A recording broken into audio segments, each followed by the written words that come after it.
Hello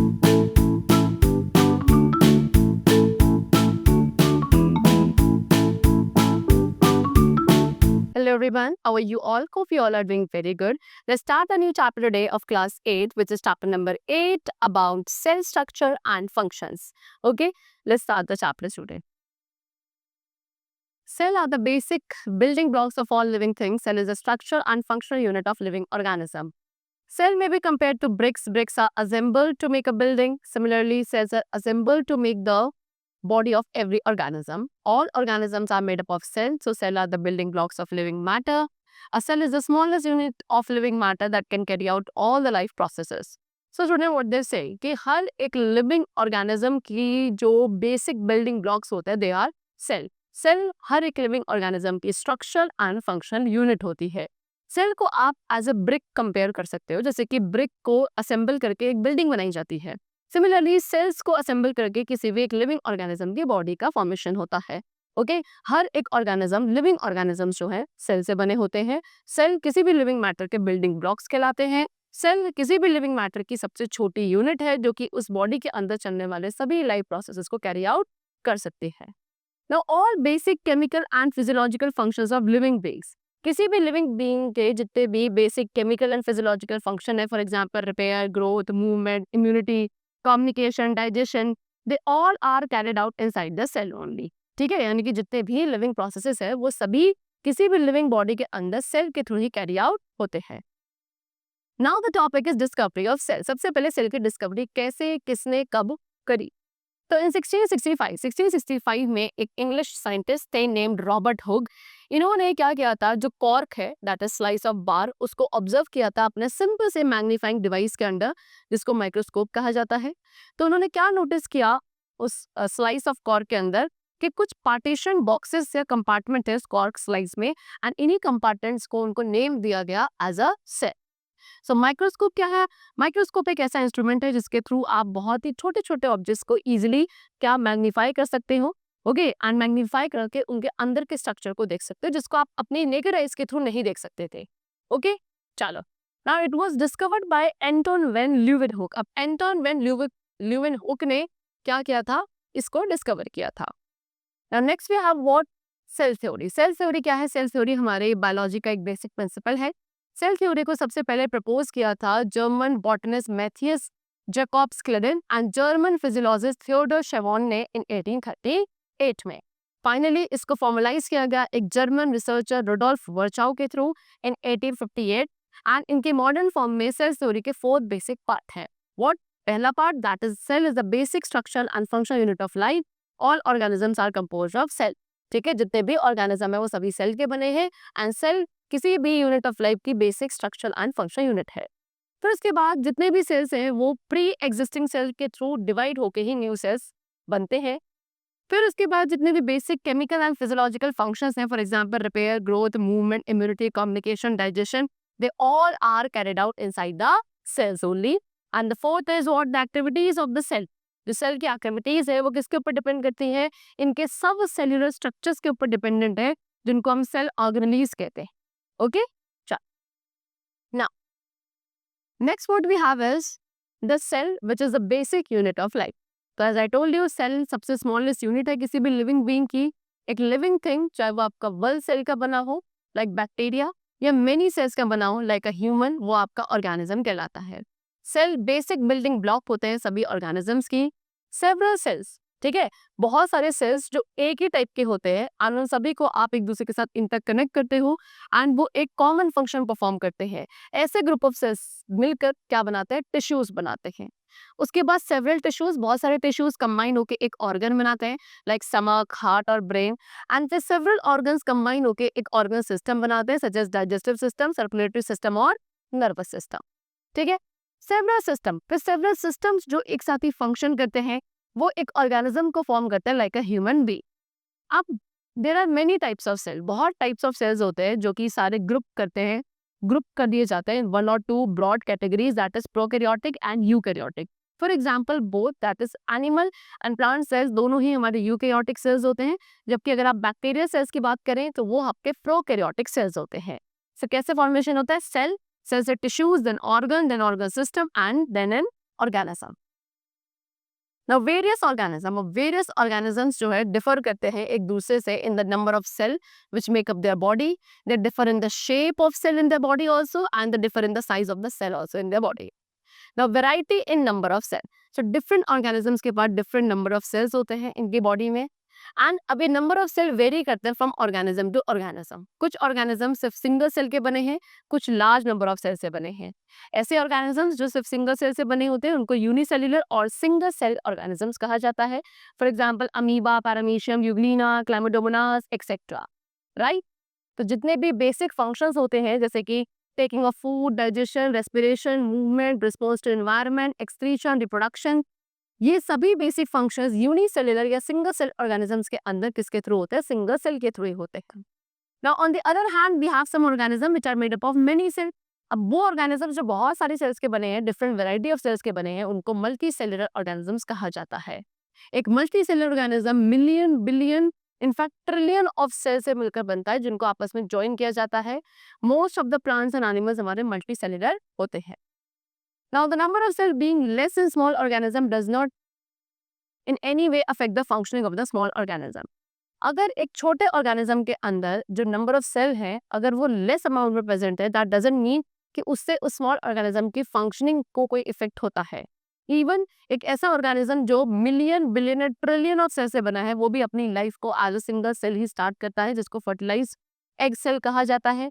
fertilize egg cell उसके बाद divide होता है, मल्टीप्लाई होता है, जिसकी वजह से नंबर ऑफ सेल इंक्रीज होते चले जाते हैं एंड ऑर्गेनिज्म का जो डेवलपमेंट प्रोसेस है वो प्रोसीड होता है. Next we have cell structure. तो सेल अपने शेप एंड साइजेस में एक दूसरे से डिफर करते हैं. सभी सेल्स जो है लेकिन उनमें कुछ सिमिलैरिटीज होती है उनके स्ट्रक्चर में सभी सेल्स के अंदर.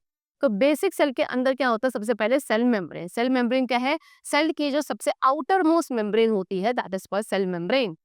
Next we have protoplasm. Protoplasm क्या है? Everything that is present in the cell except cell membrane comes under protoplasm. अब हर एक चीज जो क्या सेल मेम्ब्रेन के सराउंडिंग में है एंड सेल के अंदर है except cell membrane. Cell membrane को छोड़ दिया जाए, उसके अंदर बाकी जो भी चीजें हैं वो सभी प्रोटोप्लाज्म के अंदर ही आती है.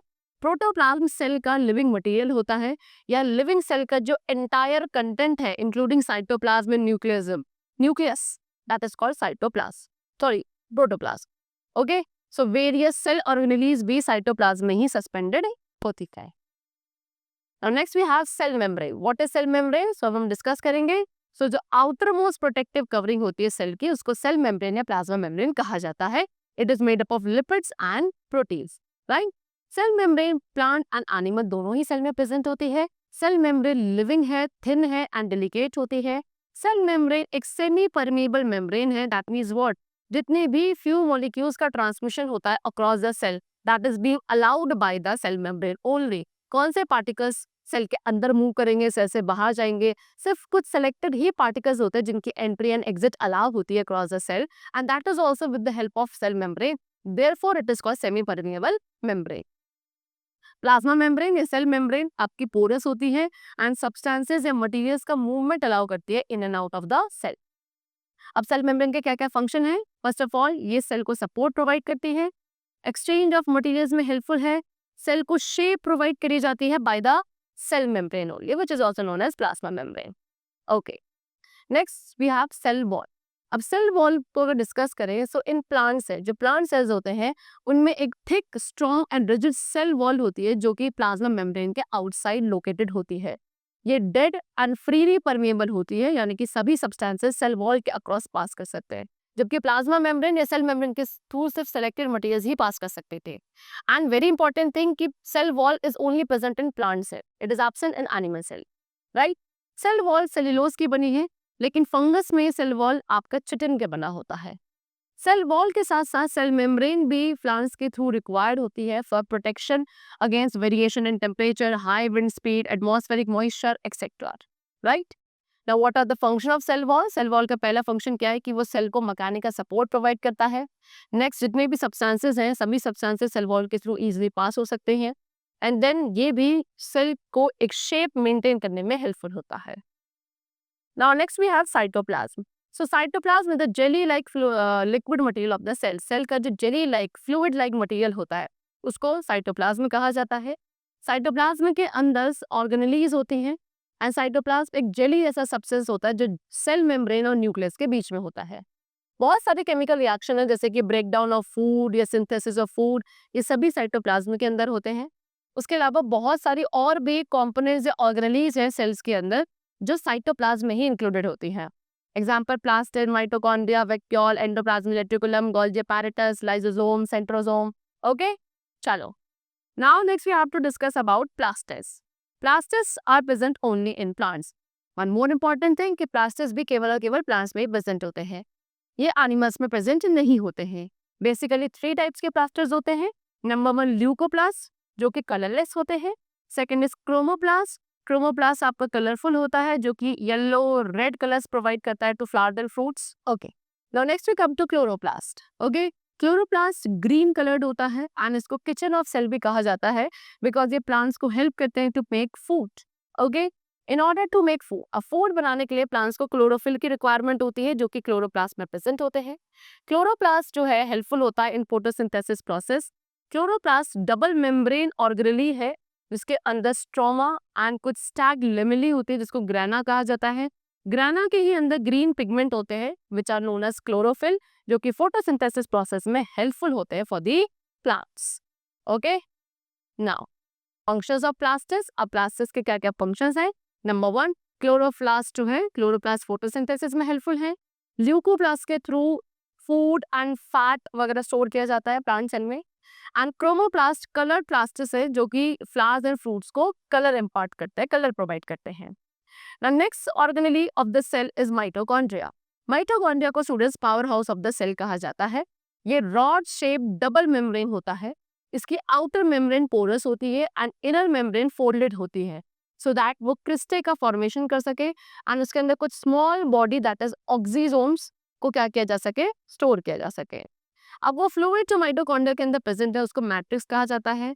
इस फ्लूइड के अंदर DNA that is genetic material होता है, राइबोसोम्स प्रेजेंट होते हैं and mitochondria is present in both, यानी कि प्लांट्स एंड एनिमल दोनों ही सेल में माइटोकॉन्ड्रिया प्रेजेंट होता है। ठीक है, next we have functions of mitochondria. So mitochondria में फूड का ब्रेकडाउन होता है एंड एनर्जी का फॉर्मेशन होता है केमिकल फॉर्म में जिसको एटीपी कहा जाता है, that is adenosine triphosphate. And इसीलिए इसको power house of the cell भी कहते हैं बिकॉज बेसिकली जितनी भी एनर्जी आपको मिलती है वो एटीपी से मिलती है जो कि फूड के ब्रेकडाउन से होता है। फूड का ब्रेकडाउन किसके अंदर? माइटोकॉन्ड्रिया के अंदर ही होता है एंड एटीपी भी यहीं स्टोर्ड रहती है। Next we have vacuoles. Vacuoles क्या है? विक्यूल्स आपका एक फ्लूइड फिल्ड मेम्ब्रेन है जो कि सिर्फ और सिर्फ आपके प्लांट्स में प्रेजेंट होते हैं। प्लांट सेल में विक्यूल्स जो है काफी लार्ज एंड परमानेंट होते हैं। ओके, यानी कि विक्यूल्स का साइज काफी लार्ज होता है प्लांट सेल के अंदर एंड परमानेंट नेचर के होते हैं। अब जो आउटर मेम्ब्रेन है प्लांट सेल की उसको टोनोप्लास्ट कहा जाता है एंड इसके अंदर क्या एक फ्लूइड सेल सैप फिल्ड होता है। सो कुछ चांसेस होते हैं कि एनिमल्स में भी विक्यूल्स प्रेजेंट हो, लेकिन इनका जो साइज होता है अगर एनिमल सेल में है विक्यूल्स तो उन एनिमल्स में विक्यूल्स का साइज बहुत ही स्मॉल होता है एंड टेम्पररी होते हैं। विक्यूल्स आपके एनिमल्स में अगर प्रेजेंट है तो उनको स्टोरेज पर्पस के लिए ही यूज किया जाता है। तो क्या क्या विक्यूल्स के फंक्शन है? पहली चीज कि ये टर्जिडिटी एंड रिजिडिटी प्रोवाइड करता है। सेकेंडली सब्सटेंसेस को स्टोर करने में हेल्पफुल होते हैं। Next we have endoplasmic reticulum. Endoplasmic reticulum plants and animal दोनों ही सेल्स में प्रेजेंट होते हैं। ये एक मेम्ब्रेनियस नेटवर्क या इरेगुलर नेटवर्क है मेम्ब्रेन क्लोजिंग फ्लूइड का in its cavity. Basically 2 types के ईआर है that is endoplasmic reticulum. Number 1 rough endoplasmic reticulum RER। Second is smooth endoplasmic reticulum that is SER। तो रफ एंडोप्लाज्मिक रेटिकुलम में ribosomes attached होते हैं and smooth endoplasmic reticulum में ribosomes are not attached. ठीक है, अब क्या क्या फंक्शंस है? तो स्मूथ एंडोप्लाज्मिक रेटिकुलम जो है फैट और लिपिड के सिंथेसिस में हेल्पफुल होता है। एंडोप्लाज्मिक रेटिकुलम एक स्केलेटन फ्रेमवर्क बनाता है सेल्स का लाइक बोन्स एंड मसल्स जिससे हमारी बॉडी का फ्रेमवर्क बनता है एंड सिमिलरली इसी तरीके से ER भी सेल का फ्रेमवर्क बनाते हैं। थर्ड, जो रफ एंडोप्लाज्मिक रेटिकुलम है बिकॉज इनके सरफेस के ऊपर राइबोसोम्स अटैच है तो ये प्रोटीन सिंथेसिस में हेल्पफुल होते हैं। बेसिकली RER जो है एक प्लेस है जहाँ पे प्रोटीन का सिंथेसिस होता है इन द सेल। उसके अलावा स्मूथ एंडोप्लाज्मिक रेटिकुलम डिटॉक्सिफिकेशन में हेल्पफुल होते हैं एंड एंडोप्लाज्मिक रेटिकुलम हमारे सेल के मेम्ब्रेन के फॉर्मेशन में भी हेल्पफुल होते हैं। Next we have Golgi apparatus। Golgi apparatus plants and animal cell दोनों में ही प्रेजेंट होते हैं। ये कैसे होते हैं? स्टैक्ड मेम्ब्रेन या फ्लैटेंड सिस्टर्नी फॉर्म में होते हैं, जिनमें एक फ्लूइड फिल्ड वेसाइल्स होता है। प्लांट सेल के अंदर इसको हम डिक्टेयोसोम कहते हैं। ओके, चलो next is functions of Golgi apparatus। तो क्या क्या फंक्शंस है गोल्गी apparatus के? नंबर 1 कि गोल्गी apparatus क्या करता है? सिक्रेट, पैकेज एंड डिस्पैच करता है सेल्यूलर सिक्रेशंस को, एंड ये सेल मेम्ब्रेन के फॉर्मेशन में हेल्पफुल होता है। Now next we have lysosome. Lysosome भी प्लांट्स एंड एनिमल्स से दोनों में ही प्रेजेंट होते हैं। ये भी मेम्ब्रेन बाउंड बेसाइल्स है जिनके अंदर पावरफुल डाइजेस्टिव एंजाइम्स फिल्ड होते हैं। These are lysosome, you can see in this picture. क्या क्या फंक्शन है लाइसोसोम का? कि जो भी फॉरेन मटेरियल अगर सेल के अंदर एंटर करता है उसको किल करना, डिस्ट्रॉय करने का काम होता है, एंड जो कंपोनेंट्स वोर्न आउट हैं उनको रिमूव किया जाता है लाइसोसोम्स के अंदर। And third, lysosome as a suicidal bag भी एक्ट करते हैं, बिकॉज ये अपने खुद के सेल को भी ईट अप कर सकते हैं अगर ये डैमेज हो जाते हैं तो। The next we have centrosome. Centrosome केवल एनिमल सेल्स में प्रेजेंट होता है जो कि सेल डिविजन में फैसिलिटेट करते हैं। Then we have nucleus. Nucleus cell के सेंटर में प्रेजेंट है। न्यूक्लियस को स्टोर हाउस ऑफ जीन्स कहा जाता है। विदाउट न्यूक्लियस सेल्स आपके सर्वाइव भी नहीं कर सकते एंड ना ही कोई स्पेशलाइज एक्टिविटीज को शो करेंगे। अब न्यूक्लियस के अंदर न्यूक्लियर मेम्ब्रेन प्रेजेंट होती है, न्यूक्लियोप्लाज्म होता है, न्यूक्लियोलस होता है एंड न्यूक्लियर मटेरियल होता है। What is nuclear membrane? So nucleus को साइटोप्लाज्म से सेपरेट किया जाता है एक मेम्ब्रेन के through, that is nuclear membrane. ये मेम्ब्रेन पोरस होती है, इनमें पोर्स होते हैं जिसके थ्रू मटेरियल्स का ट्रांसपोर्ट अलाउ किया जाता है between the cytoplasm and inside of the nucleus, and इसको हम न्यूक्लियर एनवेलप भी बोलते हैं। न्यूक्लियर मेम्ब्रेन को न्यूक्लियर एनवेलप के नाम से भी जाना जाता है। ओके, द न्यूक्लियोप्लाज्म क्या है? ये न्यूक्लियस का साइटोप्लाज्म है जिसको न्यूक्लियोप्लाज्म कहा जाता है। Third is nucleolus. न्यूक्लियोलस एक स्मॉल ओवल बॉडी है जो कि रिच होती है इन protein and RNA, that is ribonucleic acid. Ribosome का जो फॉर्मेशन होता है वो न्यूक्लियोलस के अंदर ही होता है। राइबोसोम एक ऐसी ऑर्गेनेली है जो कि सेल के अंदर प्रेजेंट है and directly or indirectly helpful होती है in the survival of cell. Next we have nuclear material. Nuclear material के अंदर क्रोमोसोम्स होते हैं एंड डीएनए के बने होते हैं, that is deoxyribonucleic acid and protein के, राइट। डीएनए के सेगमेंट्स को जीन्स कहा जाता है। जीन्स एक हेरिडिटी वीकस की तरह एक्ट करते हैं एंड उसके बाद ये किस में कन्वर्ट हो जाता है? क्रोमोसोम्स में कन्वर्ट हो जाते हैं। क्रोमोसोम्स आपके रिबन शेप्ड होते हैं, डीएनए एंड प्रोटीन के बने होते हैं। इनमें कुछ पॉइंट लाइक स्ट्रक्चर्स होते हैं जिनको क्या कहा जाता है? जीन्स कहा जाता है। फॉर एग्जाम्पल, अगर एक मदर है जिनकी ब्लू आईज है और उनकी डॉटर की भी क्या है? ब्लू आईज है, तो ये किसकी वजह से? हेरिडिटी कैरेक्टर्स की वजह से है। यानी कि जो कैरेक्टर का ट्रांसफर हुआ पेरेंट्स टू देयर ऑफस्प्रिंग, ये किसके थ्रू होता है? जीन्स के थ्रू ही होता है, right. Now functions of nucleus. Nucleus के क्या क्या फंक्शंस है? सो न्यूक्लियस सेल साइकिल को रेगुलेट करता है, मेटाबॉलिक एक्टिविटीज को कंट्रोल करता है। इसके अंदर जीन्स होते हैं जो कि कैरेक्टर्स के ट्रांसमिशन में हेल्पफुल होते हैं from parents to their offspring. Okay, चलो now they have given you a difference, the differences between plant cell animal cell in a tabular form. See, तो प्लांट सेल में सेल वॉल होती है cell membrane के around, and animal cell में सिर्फ एक ही मेम्ब्रेन होती है, that is cell membrane. Plant cell के अंदर क्लोरोप्लास्ट होते हैं जो कि फोटोसिंथेसिस में यूज होते हैं। एनिमल सेल में क्लोरोप्लास्ट एब्सेंट होते हैं। प्लांट सेल के पास एक लार्ज एंड परमानेंट वैक्यूल होता है जो कि एक फ्लूइड सैक की तरह होता है compare to an animal cell. And animal cell में एक स्मॉल एंड टेम्परेरी वैक्यूल होता है compare to a plant cell. Animal cell की अगर बात करें तो जो प्लांट सेल की अगर बात करें तो उनका जो स्ट्रक्चर होता है वो ज्यादा सेल वॉल की तरह होता है एंड एक लैटिस लाइक स्ट्रक्चर बनाता है जो कि रिजिडनेस में हेल्पफुल होता है। जबकि एनिमल सेल्स आपके कैसे होते हैं? ब्लॉबी होते हैं। ओके, यानी कि ज्यादा रिजिड एंड हार्ड नहीं होते हैं। Okay, now summary of various cell organelles of a typical cell. अब एक टिपिकल सेल के अंदर जो वेरियस सेल ऑर्गेनेलीज होती है उनकी पूरी समरी आपको गिवन है। जैसे कि बात करें सेल वॉल, तो ये प्लांट सेल में होती है। आउटर मोस्ट स्टिफ शेप है, सेलुलोज की बनी है जो कि सेल को temperature variation, high speed, wind and moisture से प्रोटेक्ट करती है। नेक्स्ट सेल मेम्ब्रेन जो कि प्लांट एंड एनिमल दोनों में होती है। प्लांट्स में इनसाइड यानी कि सेल वॉल के अंदर होती है सेल मेम्ब्रेन, एंड एनिमल में ये एक thin outer semi permeable membrane है। सो अगर बात करें फंक्शन की, तो सेल मेम्ब्रेन का फंक्शन होता है कि ये कुछ सिलेक्टेड सब्सटेंस के एक्सचेंज को अलाउ करता है, सेल को सपोर्ट प्रोवाइड करता है एंड सेल को उसके एनवायरनमेंट से, आउटर एनवायरनमेंट से सेपरेट करता है। देन वी हैव न्यूक्लियस जो कि दोनों में ही होता है, प्लांट एंड एनिमल सेल दोनों में होता है। ओवल शेप्ड बॉडी है, ओके, एंड ये क्या करता है, सेल की एक्टिविटीज को कंट्रोल करता है, जेनेटिक कैरेक्टरिस्टिक्स को ट्रांसमिट करता है। Then cytoplasm plant and animal cell दोनों में होता है, एक जेली जैसा फ्लूइड है जिसके अंदर बाकी सारी सेल ऑर्गेनेलीज होती हैं। एंड ये एक ऐसी साइट है जहाँ पे सारे प्रोसेसेस होते हैं एंड सेल ऑर्गेनेलीज प्रोटेक्टेड रहती हैं। Next we have mitochondria. Again it is present in both plants and animals. Rod shape body है। It is a site of respiration, energy release करता है फ्रॉम शुगर एंड इसको power house of the cell भी कहा जाता है। Then Golgi apparatus जो कि प्लांट्स एंड एनिमल्स दोनों में प्रेजेंट है। ये एक फ्लैटेंड कैविटी है साइटोप्लाज्म एंड इसका काम है एंजाइम एंड हार्मोन्स का सिक्रेशन करना। ठीक है। Next we have endoplasmic reticulum जो कि प्लांट्स एंड एनिमल सेल दोनों में प्रेजेंट है एंड ये एक नेटवर्क है ट्यूब्स का, मेम्ब्रेन्स का। इसका काम है मटीरियल्स का ट्रांसपोर्टेशन करना। देन राइबोसोम जो कि प्लांट्स एंड एनिमल सेल दोनों में प्रेजेंट है। ये स्मॉल बॉडीज है, कभी कभी एंडोप्लाज्मिक रेटिकुलम के साथ भी अटैच होती हैं एंड इनका काम है प्रोटीन सिंथेसाइज करना, यानी कि प्रोटीन को बनाना। देन वैक्यूल्स आपके प्लांट्स में होते हैं, सिंगल एंड लार्ज होते हैं, एनिमल्स में स्मॉल एंड फ्यू होते हैं। ये एक सैक लाइक स्ट्रक्चर्स हैं जो साइटोप्लाज्म में प्रेजेंट होते हैं, इनका काम होता है फूड को स्टोर करना। देन वी हैव प्लास्टिड्स जो कि सिर्फ प्लांट्स में प्रेजेंट हैं, स्मॉल कलर्ड होते हैं एंड कलरलेस बॉडीज होते हैं साइटोप्लाज्म एंड ये फोटोसिंथेसिस प्रोसेस में पार्ट लेते हैं and leaf, flower and fruit को भी कलर प्रोवाइड करते हैं। Then last we have lysosome जो कि जनरली एनिमल्स में होते हैं।